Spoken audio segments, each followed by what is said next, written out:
नारी के लिए सबसे बड़ा धर्म पतिव्रत धर्म है। पति के हर आदेश का पालन करना नारी का धर्म है। अब इसका अर्थ ये नहीं कि पति कुछ भी उल्टा सीधा आदेश करे, ये भी गलत है। नारी अपने माँ बाप को छोड़ के आपके साथ में जीवन बिताने के लिए आती है, तो यहाँ पर पतियों का भी कर्तव्य बनता है अपनी पत्नी का ख्याल रखें। अगर वो बीमार है तो उसकी सेवा करे। जितना पत्नी अपने पति को सम्मान देती है, पति को भी चाहिए अपने पत्नी का सम्मान करें, क्योंकि पति पत्नी का रिश्ता ऐसा होता है जहां केवल प्रेम होने से, प्यार होने से रिश्ता नहीं चलता। प्रेम होना आवश्यक है, लेकिन उससे बड़ा है विश्वास और उससे बड़ा है सम्मान। जिस रिश्ते में विश्वास हो, सम्मान हो, प्रेम हो, वो रिश्ता कभी भी कमजोर नहीं हो सकता। प्यार से बोलो, थोड़ा जोर से बोल दीजिए ना, मस्ती में बोलो ना जी। अब भगवान ने पतिव्रत धर्म के बारे में बताया, पतिव्रता नारी के बारे में बताया। अब गोपियां कहती हैं सरकार आपने तो पतिव्रत धर्म के उपदेश दिया, लेकिन हम आपसे कहना चाहते हैं हमारे लिए तो सब कुछ आप है। गोपियां बोली प्रभु हम मन की बात आपको बताना चाहते हैं। आप संसार वाले पति की बात कर रहे हैं, लेकिन हमें तो असली पति, जगत के पति, सबके पति आप मिल गए। भगवान असली है, ईश्वर सत्य है, जीव अविनाश, जीव नाशवान है। भगवान सत्य है, सच्चिदानंद रूपाय। पहले थे, अभी हैं और हमेशा रहेंगे। त्रिकाल सत्य इस दुनिया में केवल भगवान है।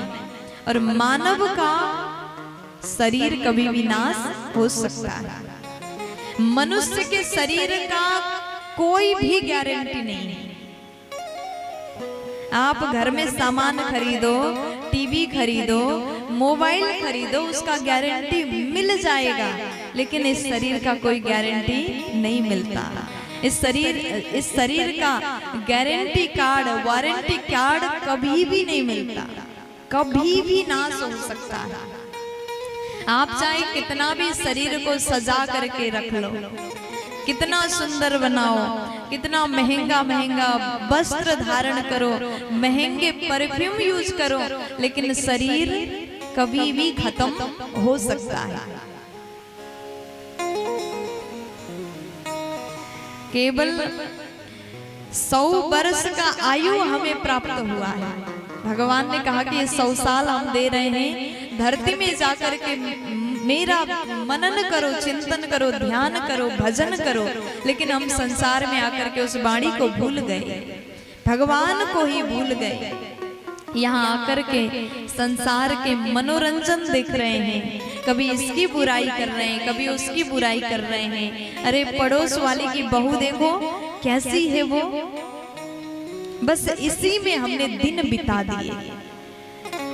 धन कमाने में, नाम कमाने में, इज्जत कमाने में जीवन बीत गया, लेकिन अंतिम में पता चलता सब कुछ कमाने के बाद भी हमारे पास में कुछ भी नहीं, खाली हो गए। असल में जो कमाना है उसे तो हमने कमाया ही नहीं। फिर जब अंतिम समय केवल नाम रूपी धन काम आएगा, ये नोट का धन काम आने वाला नहीं है। प्यार से बोलो, थोड़ा जोर से बोलो ना। गोपियों ने कहा कि प्रभु आप हमें कह रहे हैं कि आप अपने संसार वाले पति के पास आइए, वो तो सब नकली हैं, असली तो केवल आप हैं। जब आपके शरण में हम आए तो वापस लौट करके हम कैसे जा सकते, हम तो सब कुछ छोड़ करके आपके पास आए हैं। भगवान कहते हैं गोपियों मैंने आपकी परीक्षा लिया था, आप परीक्षा में पास हो गए, तो आज भगवान ने गोपियों के साथ में महाराज किया।